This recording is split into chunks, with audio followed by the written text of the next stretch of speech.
Sveiki, aš čia ant scenos, visos naujienos senos. Jūs klausėt, kur dabar tas prezidentas ir jums galbūt atrodo toks bedantis, po kultūros ministro feilo jis savo nuo prezidentavimo atsitraukti leido.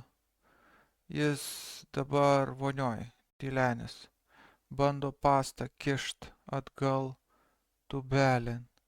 Nesijaudinkit, bet tai praeis. Prezidentas vėl sparnuotas frazes leis.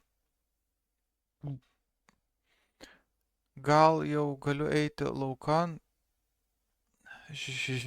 Žiūrėkit, have is a crown.